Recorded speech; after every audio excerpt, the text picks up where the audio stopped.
Hey, I'm Weekend Gabe holding it down for Rock Magazine, and you are checking out one of the best new online magazines out there in the interwebs. This month is Pride Month, and so we have one of the best DJs in Chicago, DJCashera, to talk a little bit about her experience being a queer DJ in Chicago, and also a little bit about her coming up and dominating media in Chicago. You're one of the best people to know as well. How are you? Wow, what an intro. I'm great. How are you? You're great. Like I love talking to you because you're always smiling, you're always positive, you're always doing something. And so it's like that kind of energy that I appreciate that because I feel like I'm never doing enough, and people are like, "You're doing too much." I appreciate it. Yeah, I'd rather stay busy than do anything else. So I'm always trying to get my hands into something different if I can. So thank you for having me on. And I definitely appreciate you wanting to highlight me and my story for the amazing month of June. Exactly. So with June being Pride Month, I think this kind of circles back to like February being African American History Month, and they're like, there's so much more than just a month. Do you kind of feel like June is, and I think that Pride Month is only like about 20 years old, right? It's not really that long. It's relatively Uh, new. It's a little bit newer. yeah, it's not really that long, but like, do you feel like it's a good first step for this country to like acknowledge the bisexual, transgender, and the queer community, the gay community? Like, do you think this is a good first step, or do you think that this country needs to be doing more? I think there definitely needs to be more that's being done. Yeah, I feel like with June being Pride Month, of course, a lot of queer people, we celebrate the entire month long, as we should. And we definitely see an increase of like rainbow flags everywhere and apparel and attire and everything that different companies want to do. And it just feels, a lot of it just feels like a marketing ploy for a lot of Mhm. corporations. Right, The big advantage of putting rainbow on everything. Like they'll take their shirt, slap a rainbow on it. Happy Pride. Like that's not what. No, and the shirts are ugly. Like no, don't give us an ugly T-shirt. Like do the actual work behind the scenes all year round. Hire more queer people. right, Like have your higher ups be queer people. The people that are visible for your company, let them be queer people. Like don't just slap on the rainbow flag and think, yeah, look what we did. Because then right, you're gonna put a flag on it and then sell it to us. What right, good does that do? Or you're gonna sell it to straight people who say that they support us. And right. they'll support us during the month of June because it's in style and it's trending on social media. But come August, where is that energy? Right. No, like we don't.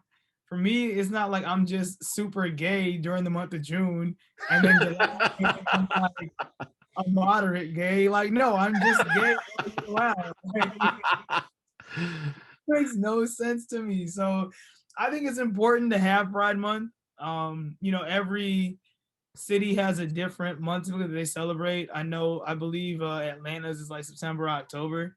So Chicago's is for June. Um, I think it's important. It definitely reminds folks that gay people are here, have been here.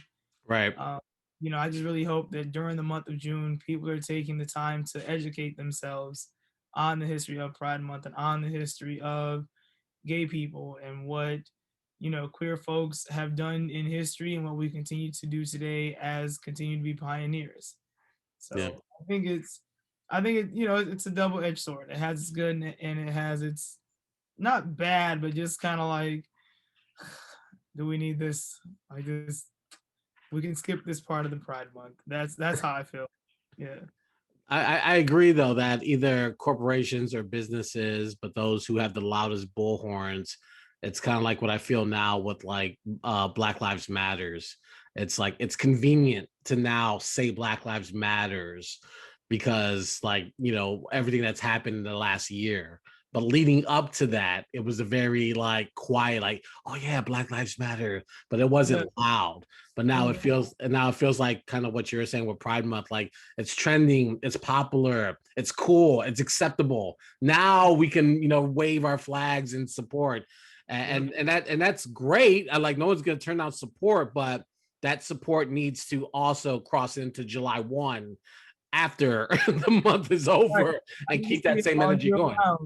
All year round. Like if you're gonna hoist up the flag so proudly all month of June, keep it up. Like keep it held up all year round. Like we can like if you look at the numbers of just how many trans individuals have been murdered, right? Yeah. People are not talking about that enough. Right. Like that is still a very queer major issue that needs to be addressed more heavily. And it's not. But during the month of June, you'll see different posts that highlight statistics of the number of people who are gay bashed, trans people who are murdered or injured or hate crimes, everything else. And then July hits, silence again. Like, no, talk about those issues all year round because they happen all year round and they affect us all year round, not just the month of June when you see the rainbows and different TV shows will play reruns of episodes they have a gay couple in it or a queer person that comes out and finds their real identity. Like, yes, those are all great stories, but also highlight that all year round. Highlight the good and the bad. Like you do with everything else. Like I get it, it's rainbows, but everything is not unicorns and rainbows. Like nothing is. Yeah. You've been very outspoken about some of the not arenas but spaces that are welcoming for queer women of color or queer women period, and you've flirted with the idea of starting your own space at some point, which I'm sure everyone would be really excited about. But what is it like, what are you seeing that is, do you just feel like the owners are being, I don't want to say discriminatory, or do they just, it's just a lack of respect or acknowledgement? I think it's a major lack of respect and acknowledgement, but it's deeper than just the owners. Like it trickles down, now that I DJ and I'm in the scene, because is it really a scene? It's just a small town.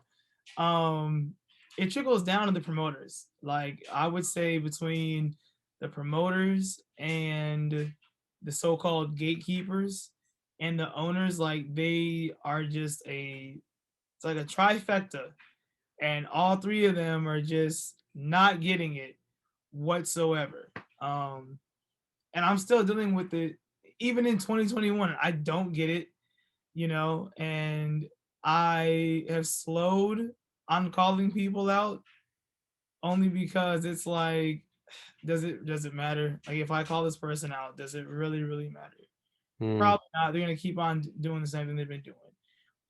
But it still feels like you have this energy of just continuing to perpetuate this idea of the DJ being some suave heterosexual male that all the ladies want. That's a lie. Your Honor, that's happening. Listen, okay? I can walk in a space and I can guarantee you at least one girl in the room will also think that I am cute, okay? Period. It doesn't matter. It does not matter. Like, plus almost everyone loves gay people.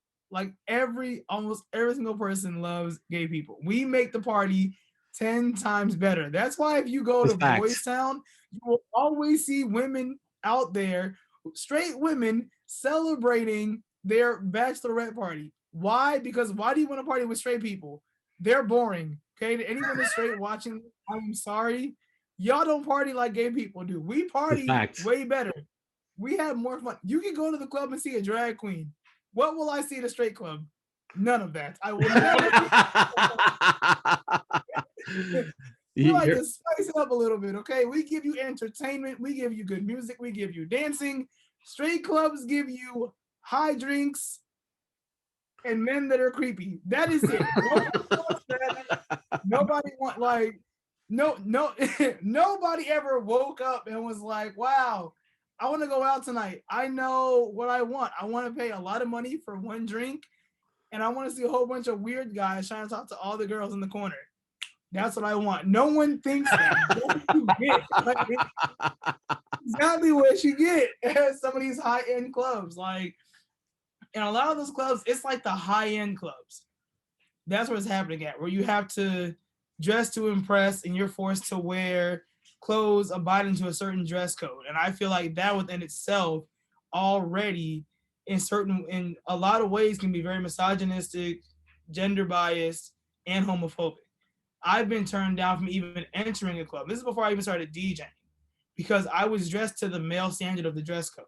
And the bouncer told me I could not come inside because I was dressed to the male stand because I wasn't within dress code, whatever it was. They claimed that I had on the wrong shoes. So I went, changed shoes.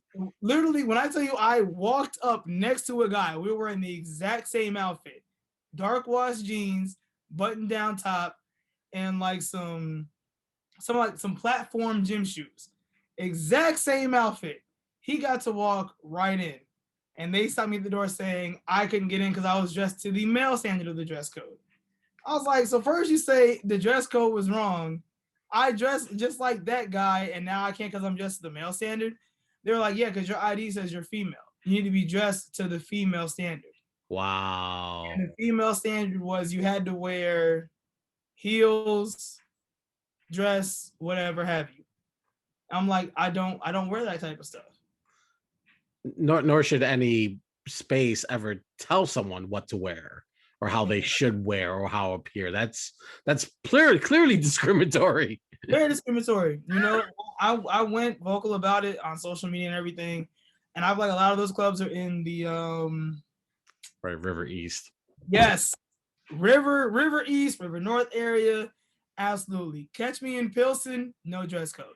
Catch me in Boys Town, no dress code. But even Boys Town has its issues, or formerly known as Boys Town, now known as North Halsted.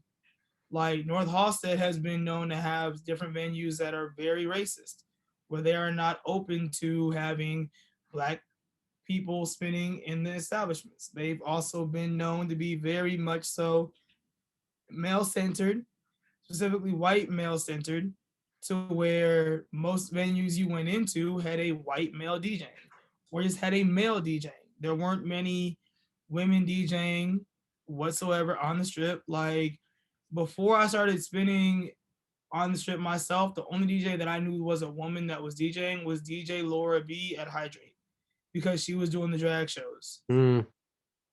Outside of her, I didn't see any other women. And she's a white woman. Not to say that's bad, but also where's your diversity? Like, great, you have one woman DJing on the entire strip out of all the venues. Wow, yeah. That's not right. So yeah, like even North Austin has its issues, but now I feel like thanks to last year with Black Lives Matter being so predominantly taking over everything possible in the media, in conversations, in homes, everything, which is so messed up that we had to be on lockdown for people to see the importance of Black Lives Matter. Right. You know, you had the Chicago Black Drag Council get started, and they've been really advocating to change how North Halsted is run and how things in Chicago are handled when it comes to different matters, be it discrimination based on how you identify, your gender, whatever have you. Yeah, I feel like with the venues on a point, it's definitely because of the owners not stepping in enough to change what's going on. But it also trickles down to the managers that they hire and the promoters that they allow to have parties in their venues.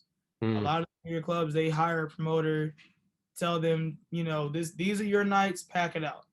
And they'll pick whatever DJs they want, pack it out. And a lot of the time, they won't even look my way. And I've reached out to tons of promoters that spin at venues that I would love to spin at. Don't care. Wow. Like, and they'll base it off of anything. It could be that I don't have enough followers. Like you don't have 10 you don't have 10K followers yet? Nah, no. Can you pack out a room? Probably not. You're a girl DJ? I don't know. Oh, you're a lesbian DJ? The straight girls aren't gonna want you. It's like, sir, if only you knew. Only you knew. But we're not gonna talk about it. Whatever, buddy. If that's what you think, go right on ahead. But like, when does the cross between having just skills and ability override any of the things that you just mentioned? Because it wasn't. There's nothing about what you said so that I'm qualified to do this work. You're looking at all the all above the surface, what you see, or what analytics or the social media presence, which I don't know matters any it really matters, but because it's all about performance. Anyone could Yeah, buy followers. So does that make me qualified because I manipulated my way into a circumstance? It feels very disingenuous and frustrating, I imagine. it can be. It definitely can be. You know, and a lot of it is who you know, not what you know. Um, it comes down to just straight talent when you start to get into the right circles and the right people start to see you and hear you. Yeah. You know, I can thankfully say that almost not even almost anything that I booked because of my talent and because of who I am as a person, Right. not because of what I offer on social media or whatever have you. And I never want to do that. I don't want to ever be disingenuine and have to buy followers to get into a space. If a space doesn't genuinely want me there because of my talent, I'm not meant to be in that space. Right. Um, for certain venues, absolutely talent matters. Like there are certain parties, like if you don't have the talent, you're not DJing, and it will humble you very quickly, very very quickly. Like Boy Genius does, or he was doing Timbuk Tuesdays in honor of Timbuktu, rest in peace.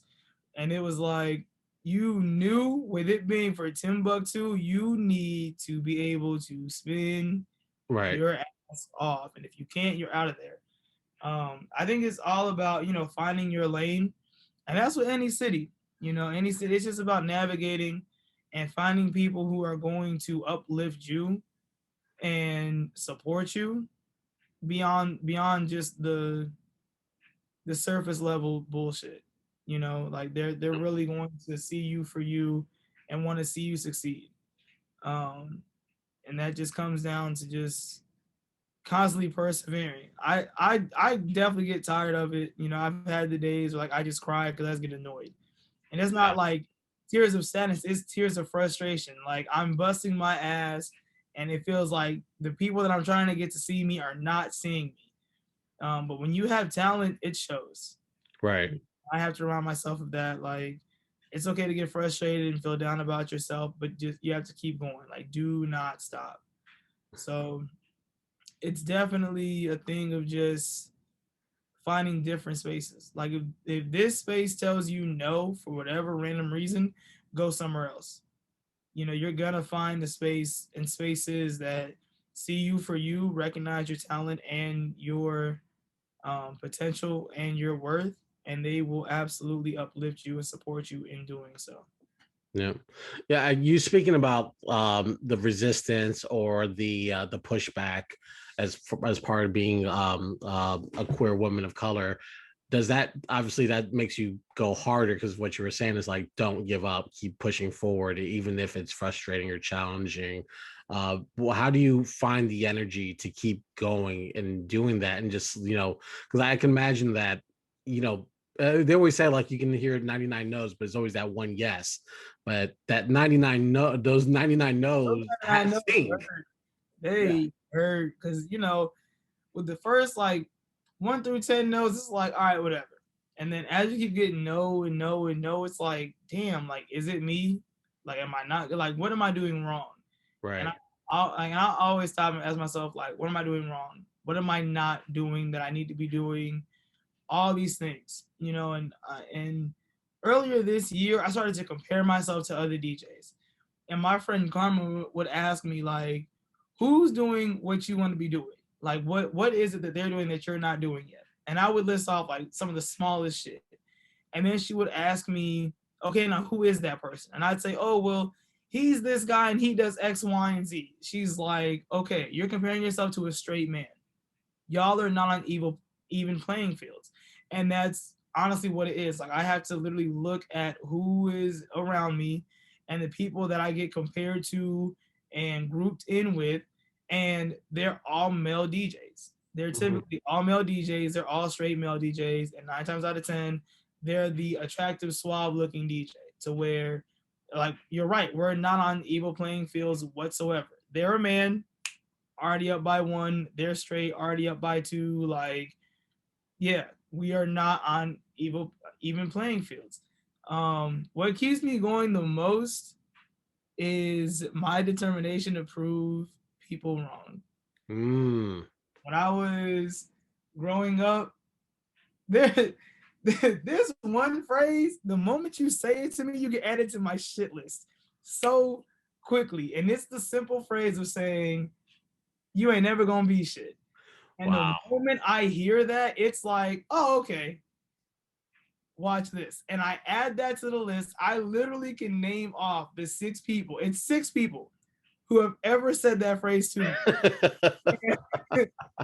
This shows you, because I'm a Virgo. This shows my Virgo side and just how petty I can be. It's like, that's what you said. Perfect. Now I have to do it to prove you wrong. Right. When you see it, you have to eat your words. Like, you said I ain't gonna be shit. Now you have to eat the shit you just said to me. Nobody wants to eat shit, but I'm going to make you eat your own shit. No one wants to do that. Like, that's what drives me. Just the drive to, like, I gotta prove so and so wrong. So and so said I couldn't do this. I have to prove you wrong. Because in my mind, that is the best revenge possible. I'm not gonna get mad at you. I'm not gonna yell at you. I'm not gonna cuss you out. Nothing. I'm going to instead do the very thing that you said I couldn't do. Right. It's that, and then additionally, I realize how many people look up to me. Like, I work in different high schools and whatnot. I'm very visible to these high schoolers. When I was in high school, I didn't see anybody that looked like me doing anything near what I'm doing. Mm-hmm. I realize now there's younger generations that are looking at me and look to me. Like, oh man, look at what Cash is doing. Like, Cash is doing this, I can too. So it's also just a thing of being visible, because there's not many female DJs on the scene. There's not many queer DJs on the scene, let alone black, queer, female DJs on the scene. Like, I'm a trifecta of minority groupings. Intersectionalities are very real. And I realized that when I win, 3 different identities of groups win. Like, that's a win for women, that's a win for black people, that's a win for queer people. And that's huge. Yeah. Do you ever feel the weight of being like a champion of all three of those demographics? Is there maybe not even a weight, but just like kind of like I have to do this because, like you said, there's people watching, there's students I'm working with who could be motivated or see a career themselves in either music, art, media, whatever, because of what I'm doing. Do you feel that weight of being a leader? I feel added a leader. Oh my gosh. I feel added pressure, and I always just think that I put it onto myself. Because I'm very much so a perfectionist and an overachiever. It's not until I'm in interviews and just having conversation where I'm like, damn, I'm representing a whole bunch of people behind me. Like, all these people are behind me cheering me on. I'm holding it down for all of them. I think I wouldn't say it adds on like an extra weight. I think it would more so just add on to the back end of the victory and the celebration. Like, Mm, during the thick of it, I don't think about it that heavily, because in the thick of it, it's like, I'm doing this for me. Like, everything I do it for me, and to say that I did it. But on the back end of it, when I get to celebrate it, it's like, wow, look what I did for us. Like, right. we can all celebrate in this. And that's why, like, any good news I post, I'll put it on social media, because that's a win for other people. I don't post it to brag about it. It's like, y'all, check it. This is what's going on. So now, if you needed that extra push to keep going, let this be your push. You know what I'm saying? And then to Yeah. see everybody cheering, like, oh my gosh, we needed this. Or, like, I announced my new residency at Hydrate. People were literally commenting and DMing to me like, wow, I stopped going to Boys Town because I didn't really see any representation, or I wasn't hearing music that I liked. Different reasons why they stopped going. So it's like, it's on the back end to celebrate, because I get to celebrate with all these different groups. and all these different intersectionalities that I represent. And stuff like that is what hits very, very close to home and very, very heavily impacts my heart. I cry a lot when I'm celebrating stuff. Like, the love that I get from so many different people, it be making me cry. Like, it be the support and the love, and that motivates me to keep going harder. Yeah. So, yeah, once I win something and I announce it, we celebrate, and that drives me to keep going all over again. Yeah. I think it's a interesting juxtaposition because of all the challenges and just we're trying to break through, but then you also have this moment of celebratory success that you can share with other people or people who are rooting for you. So Yeah. it's almost like a great balance, even though on some days, the bad days, it doesn't feel like it, but the good Oh, days. yeah, the bad days hit hard. Yeah. All right. I could be celebrating something and we're basking in it, and for all people know, I could be upset that I didn't get something else. I got this door to open, but this other door wouldn't budge for me. So Yeah.